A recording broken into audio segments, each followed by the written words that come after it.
The uniqueness and grandeur of the traditional art weaponry collection of Malay archipelago heritage was the real attraction at the Festival of Arts, Culture and Kris or Dagger competition held in Terengganu, Malaysia recently. More than 200 collections of weapons, including those dating back to 600 years, were showcased at the event. The objective of the event is to preserve the dignity of the cultural and artistic heritage of old Malay weapons among the younger generation so that it will not be forgotten over time. In addition to the local collection of kris from around Malaysia, also on display were Malay weapons from Patani, Thailand. Visitors were also able to see for themselves collections of old manuscripts regarding weaponry and the Malay culture provided by the Terengganu National Archives Department. Weapon enthusiasts, young and old, were thrilled at the exhibits. The festival was graced with Silat martial arts performances and traditional cultural shows.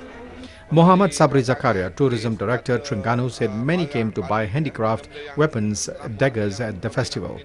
Antique collectors were attracted to the old stuff.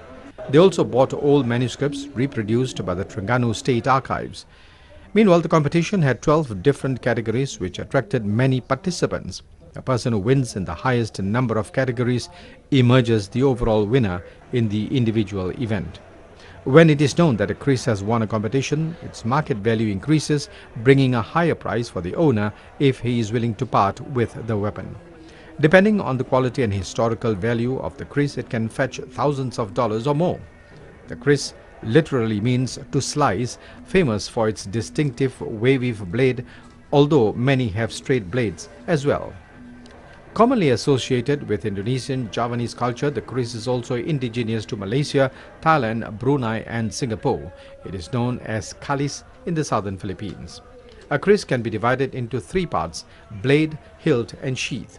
These parts of the kris are objects of art, often carved in meticulous detail and made from various materials: metal, precious or rare types of wood or gold or ivory. Both a weapon and spiritual object, kris are often considered to have an essence or presence considered to possess magical powers, with some blades possessing good luck and others possessing bad. It has also been used for medicinal purposes. To preserve the weapon, it needs to be cleaned with lemon and oiled. It should also be kept in a suitable place like a cabinet or closet. In Malaysia, the kris is a status symbol for Malay royalty and dignitaries.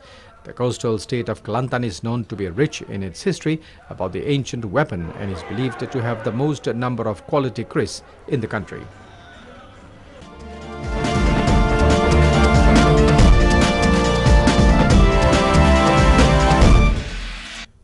Fresh fish, prawns, squids, cuttlefish and crabs at special price as low as $3 a kilo were among the various products being sold at the Sea Products Carnival at the Muara Fish Landing Complex over the weekend. The three-day annual seafood carnival this year involved 4 major aquaculture entrepreneurs, 6 fishing firms and 12 fish processing businesses. The Brunei Fisheries Department hopes the open sale helps local entrepreneurs to promote their sea catches and processed products to the public. Another attraction was the promotional campaign in encouraging the people to eat fish as a healthy source of diet.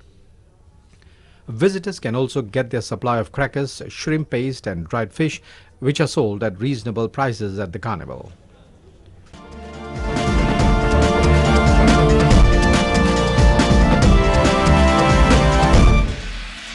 April to June is the time for different ethnic groups in the northern part of Vietnam to plant rice on their terraces. Let us visit the terraces in Bat Sat Commune, Lao Chai Province and take a look at how the Ha Ni people prepare for the crop. A terraced field is considered an invaluable basket of rice for ethnic people here. Most of the rice terraces are flooded during this season. A terraced field has many levels and each level is a small field. To be able to create and cultivate on these terraces, local people have worked very hard. Ko Sue Ho farmer, Bat Sat Commune, Lao Chai Province, said the technique of building terraces is passed down from generation to generation. Building terraces is to take advantage of steep sides of the mountains and grow plants that would grow well only on ground level. Bat Sat Commune has 280 hectares of rice planted on terraces. These terraces form a beautiful picture, attracting many tourists. However, local farmers here are having to deal with less land being available for rice cultivation. Lai Gyoko Secretary, Batsak People's Committee, said the land reserved for rice cultivation is getting smaller and smaller. So local farmers have to find new land and form new rice terraces. They have to travel away from home to find new land. Rice cultivation on terraced fields has been maintained from generation to generation over hundreds of years.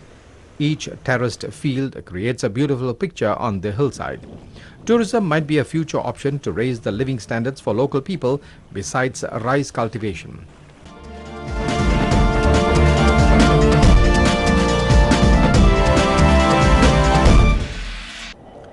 "50 aircraft will take to the skies at this year's National Day Parade. They will form one of the largest air participation segments in parade's history." Here is a sneak peek at some of the aerial maneuvers that will be on display at this year's Golden Jubilee celebrations.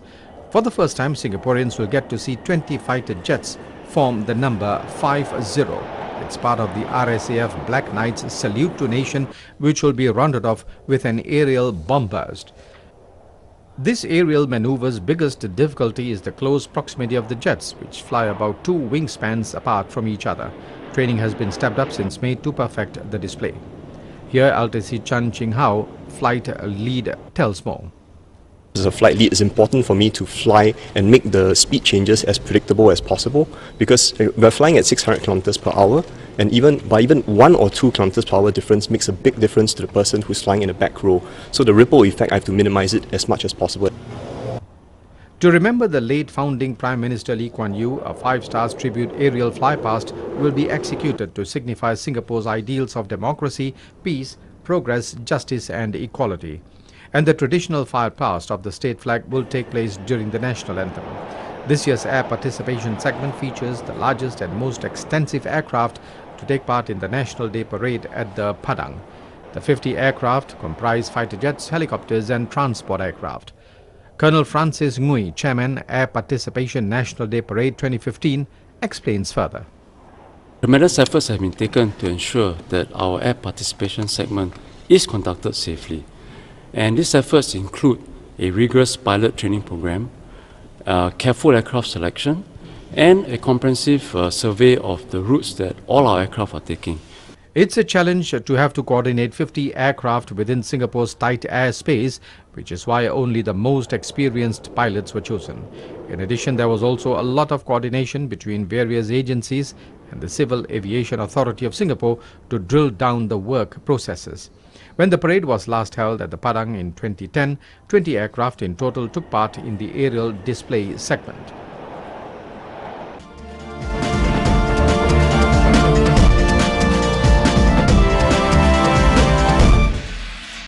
Lampang Province organizes the International Drum Festival to promote tourism in the province. The first International Drum and Culture Festival was launched last week at the Lampang Provincial Cultural and Tourism Office. The festival features drum performances from Thai, Lana, Japan, Brazil, Africa and South Africa, as well as exhibitions from various countries. The activities were held to promote the traditional Lana culture with local and foreign tourists, as well as to boost tourism during the off-peak green season in accordance with the government's Thai-style tourism promotion policy. Participants from Chiang Mai, Mai Hong Son, Lamphun and Lampang provinces also joined the festival.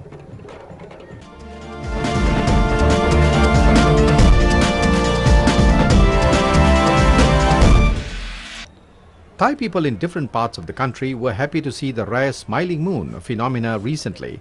The smiling moon was formed by the rare alignment of Jupiter and Saturn above the crescent moon, making it look like a smiling moon. In Trang province, people were able to see it for about 30 minutes, while in Chiang Mai it appeared for about 1 hour.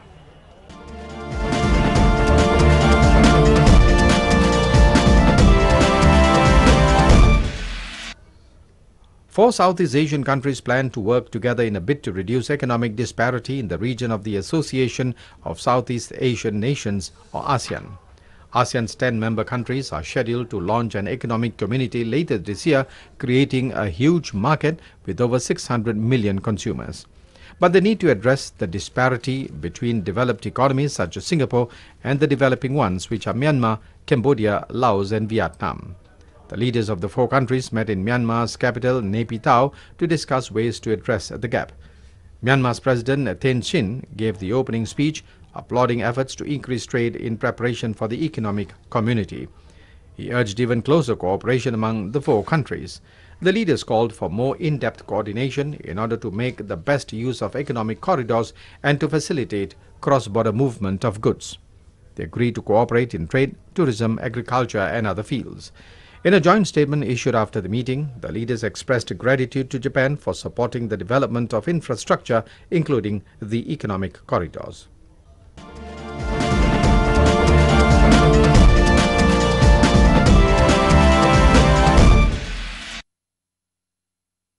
Mango stands third in the list of fruit exports of Myanmar. These are exported to China, Singapore and Malaysia. Export volume for 2014-2015 fiscal year was 40,000 tons, according to an official from the Ministry of Commerce. Recently, a mango festival was held for 3 days in Yangon, organized by Myanmar Fruit, Flower and Vegetable Producer and Exporter Association, MFVP. The aim of the event was to promote the growing of rare species of mangoes and to expand export markets. Myanmar Permanent Secretary, Ministry of Commerce, To Ong Mint, said last year over 13 million USD was earned from mango exports. Saint Talon, Shui Thinta, Padmaya Nga Mauk and Mia Kayut mangoes are the most exported. To Ong Mint also said they need to tackle the challenges in producing insect-free mangoes in order to expand the market to Japan. Meanwhile, Chairman of MFVP So Tan Min Din said with the technical assistance of one of the Japanese organizations, Myanmar is trying to produce insect-free mangoes and hopes to export them to Japan and EU countries.